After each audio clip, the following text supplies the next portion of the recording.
back mga ka-fun and laugh at kasama pa rin natin na ang biriterong caregiver ng Isabela na si Rafael. Bumati ka naman ulit sa ating mga manonood, Rafael, mula Luzon, Visayas, Mindanao, or nasaan man sila around the world. Ayan, magandang araw ulit sa inyong lahat. Luzon, Visayas at Mindanao. Nandito na naman ang inyong caregiver, Bretero from Isabela.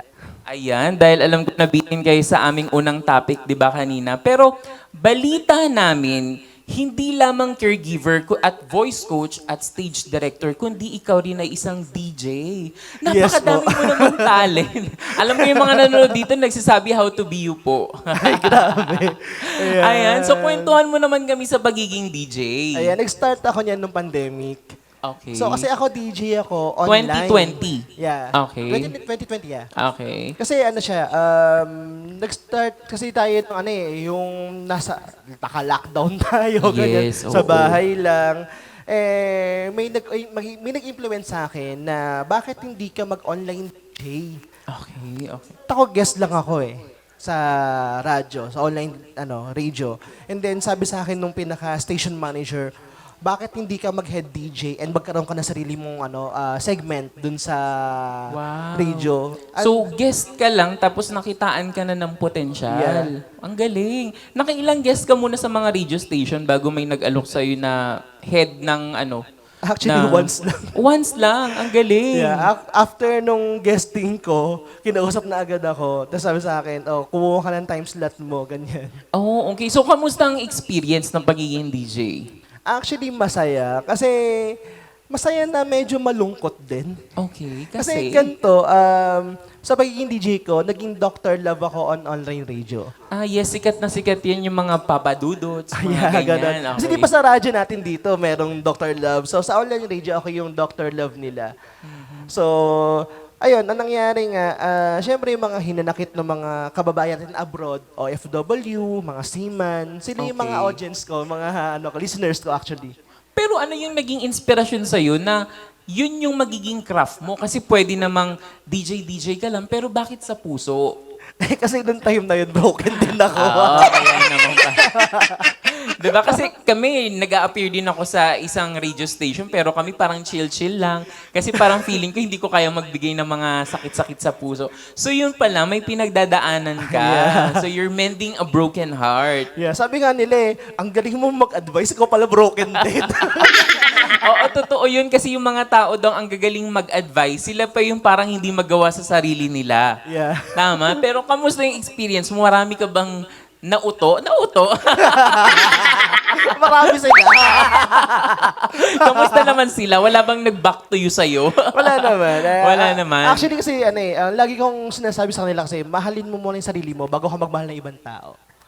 Oo, tama. Kasi tama. hindi ka makakapagmahal ng ibang tao kung hindi ka 100% sa sarili mo. Buo. Pero tama yun, tama. Di ba nag-check na kaagad si Derek? diba? Pero di ba sabi mo, along the process, syempre nagbibigay ka ng payo, no? Ito ba yung naging way para malagpasan mo yung pinagdadaanan mo sa puso? Yeah, ito rin naging way. Kasi actually, dito ko rin nakilala yung wife ko. Wow! Ano siya nanonood? Naging guest ko. Naging guest mo. Broken din siya. Pareho kami broken. Nag-aabang ka pala ng mga guest, ha? Hindi naman. Na-joke lang mo. So, kamusta yun? So, the first time mo nakita siya, na love at first sight ka ba kaagad kay wife? Siya yata. Siya? Okay, malalaman natin yung kwento ni Ma'am Rowena. Kilala ko po kasi yung asawa ni Sir Rafael, di ba? Nakasama ko na din. Parang wala naman siya nakikwentong ganun. Hindi, biro lang. Pero ayun, so paano nung unang beses na nakita mo siya, nalabat first siya sa'yo or pareho niyong naramdaman yun?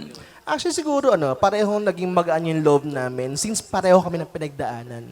Broken-hearted din siya. Yeah, kasi siya rin kasi yung tipong binigay niya lahat dun sa guy.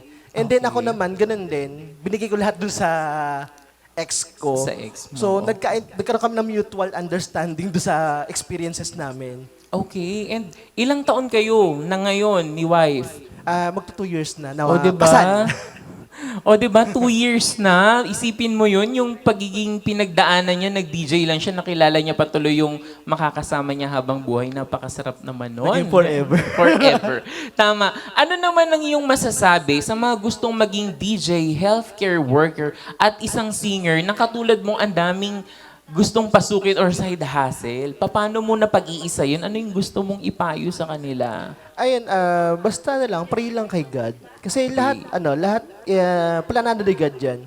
So kasi hindi natin makukuha yung kung anong meron tayo kung wala tayong Diyos sa puso natin, sa pagkatao natin. Tama, oo. And I think, no, ang pinaka-best din doon is, hindi mo naman siya magagawa kung wala ka ding source of income. Yes. Tama, no? Yes. Oo, kasi alam mo, importante din na yung passion natin, secondary yun no? Yeah. Ayan. So, syempre, sinabi mo nga isa kang DJ at magaling kang magpayo, di ba, sa mga broken-hearted. Pwede mo ba kaming sampulan ng isang pagiging DJ sa isang radio station? Paano yung opening spills mo niyan? Grabe, siya na on the spot ako. Siyempre, hindi pwede, di ba? Kasi kami dito, meron kaming trust issues. Hanggat hindi nagsasample yung guest, hindi kami maniniwala. Grabe. Kasi Ang nga tagal fun na and nun. laugh eh. Kahit ano lang, short lang. Sige. Magandang umaga sa inyong lahat. This is DJ RC Max on board. Nandito naman tayo sa ating segment ngayong araw. Magtatawanan, magkukwentuhan, magdadrama at mag-iiyakan. Sabihin nyo lang ang inyong mga problema sa inyong number 1 online radio DJ sa inyong harapan. Walang iba kundi si DJ RC Max from Dream Love Radio. Wow! Napakagaling naman, no? Siguro ang masasabi ko, Sugar at saka Dex, galing-galingan nyo, ha? Anyway, napakagaling naman ng ating bisita. Pero sa ating pagbabalik, ay bibigyan niya naman tayo ng kanyang matamis at mainit na awitin. Kaya wag na wag maglilipat ng channel, magbabalik pa ang inyong programang sigurado ang fun at sureness ang love, ang fun and laugh with Ron. Fun and laugh, no one can